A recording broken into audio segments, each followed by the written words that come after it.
కృష్ణం వందే జగద్గురు. ఓం శ్రీకృష్ణ పరబ్రహ్మణే నమ. వాసుదేవాయ మంగళం. సర్వశాస్త్రమయీ గీత వ్యాసో నారాయణో హరి.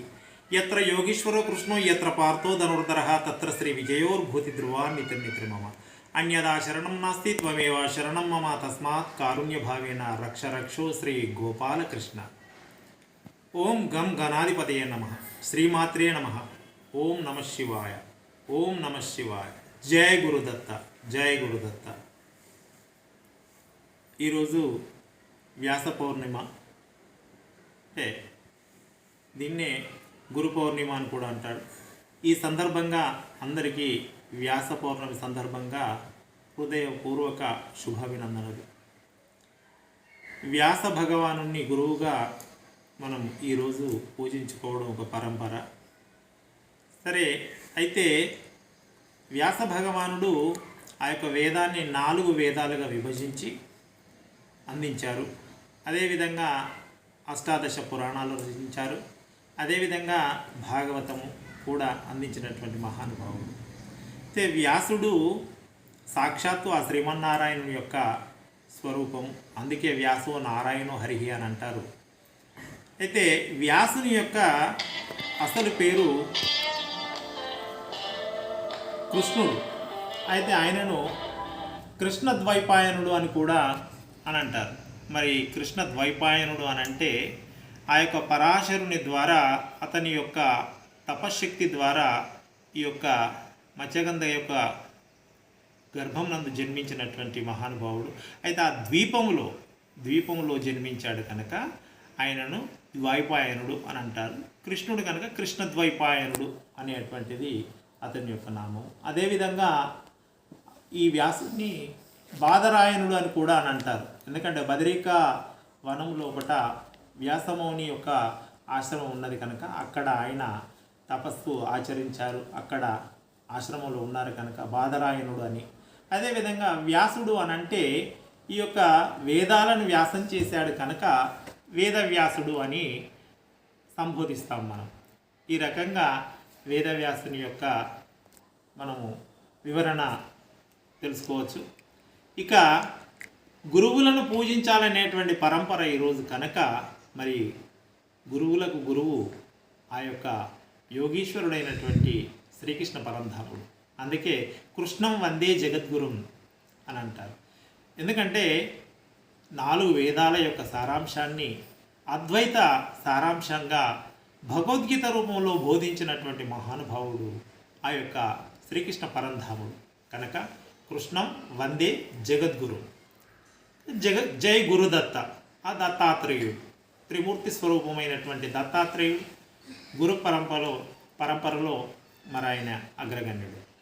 ఈ రకంగా ఇంకా పోతే మనదంతా ఋషి పరంపర కనుక వశిష్ఠుడు, వేదవ్యాసుల వారు, అదేవిధంగా అగస్త్యుడు, గౌతముడు, భారద్వాజుడు, విశ్వామిత్రుడు, దూర్వాసుడు, ఇలా ఇంకా శౌనకాది మునులు, వైశంపాయనుడు, అదేవిధంగా సుఖ మహర్షి, ఈ ఋషులందరూ కూడా వందనీయులే. వీరందరూ కూడా గురువులే. మనదంతా గురు సాంప్రదాయం. అంటే ఈ యొక్క గురు పరంపరలో ఈ ఋషి సాంప్రదాయం మనదంతా కూడా. అయితే ఇదంతా ఒకెత్తు. ఈ కలియుగంలో మనం గుర్తించవలసినటువంటి ముఖ్యమైనటువంటి గురువు ఆ యొక్క జగద్గురు శంకరాచార్యుడు. ఆ మహానుభావుడు సాక్షాత్తు ఈశ్వరాంశ సంభూతుడు. ఆ పరమేశ్వరుడే, ఆ ఈశ్వరుడే ఈ యొక్క శంకరాచార్యులుగా ఈ కలియుగంలో జన్మించినటువంటి మహానుభావుడు.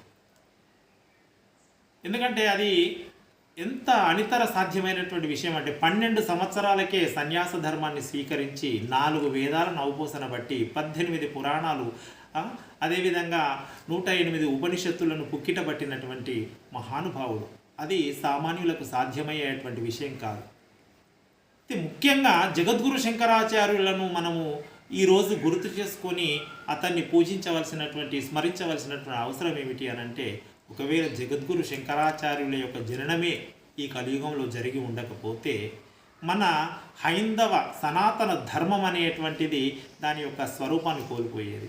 అసలు హైందవ మతమే లేకుండా ఈ హైందవ మతం తన ఉనికిని కోల్పోయేది. మన యొక్క విలువైనటువంటి మన యొక్క పురాణాలు, అష్టాదశ పురాణాలు, ఉపనిషత్తులు, రామాయణ మహాభారత ఇత్యాది భాగవత గ్రంథాలన్నీ కూడా మరుగునబడిపోయేటివి. మరి ఇటువంటి యొక్క ఆధ్యాత్మిక సంపదను పునరుద్ధరించినటువంటి మహానుభావులు మన యొక్క శంకరాచార్యులు. వారు పుట్టడానికి ముందు అన్యమతాలన్నీ కూడా హైందవ ధర్మాన్ని, హైందవ సనాతన ధర్మాన్ని, హైందవ గ్రంథాలను ఈ మొత్తము కూడా వీటన్నిటిని కనుమరుగు చేసేటువంటి విధంగా కంకణం కట్టుకున్నటువంటి సందర్భంలో మరి శంకరాచార్యులు ఈ యొక్క హైందవ మత పునరుద్ధరణ కోసము జన్మించినటువంటి మహానుభావులు ఆ యొక్క జగద్గురు శంకరాచార్యులు. ఈ సందర్భంగా ఆ మహానుభావుని మన యొక్క అమూల్యమైనటువంటి హైందవ సంస్కృతి, సాంప్రదాయాలు, ఇతిహాసాలు, పురాణాలు, అనేకమైనటువంటి మన యొక్క సనాతన ధర్మ గ్రంథాలన్నింటినీ కూడా మనకు అందించినటువంటివి, వాటిని మనందరికీ కూడా మనకు అందించేటువంటి దిశగా ప్రయత్నం చేసినటువంటి మహానుభావులు వారి యొక్క పాదపద్మములకు 1,000,000 కోటి నమస్కారాలు ఆచరిస్తున్నారు. కృష్ణం వందే జగద్గురుం వాసుదేవాయ మంగళం. సరస్వతి యొక్క పూజ కూడా చాలా ముఖ్యమైనటువంటిది. అదేవిధంగా సకల విద్యలను ప్రసాదించేటువంటి ఆ విఘ్నేశ్వరునికి నమస్కరిస్తూ, అదేవిధంగా సర్వశక్తిని ప్రసాదించేటువంటి కుమారస్వామికి నమస్కరిస్తూ, ఆ యొక్క ఈశ్వరుడు ఈ సమస్త సృష్టికి కారణభూతుడైనటువంటి ఈశ్వరునికి నమస్కరిస్తూ, శక్తి సామర్థ్యాలను ప్రసాదించేటువంటి గౌరీమాతకు నమస్కరిస్తూ, సిరి సంపదలను ప్రసాదించేటువంటి ఆ యొక్క లక్ష్మీదేవికి నమస్కరిస్తూ, మరొకసారి త్రిమూర్తులందరికీ కూడా హృదయపూర్వకంగా నమస్కరిస్తూ కృష్ణం వందే జగద్గురుం. సరస్వతీ నమస్తుభ్యం వరదే కామరూపిణి విద్యారంభం కరిష్యామిని. సిద్ధిర్భవతు మే సదా పద్మపత్ర విశాలాక్షి పద్మకేసరవందిని. నిత్యం పద్మాలయాదేవి సామం పాతు సరస్వతి భగవతి భారతి నిశేష జాడ్యాపహ. ఓం గం గణాధిపతయ నమః.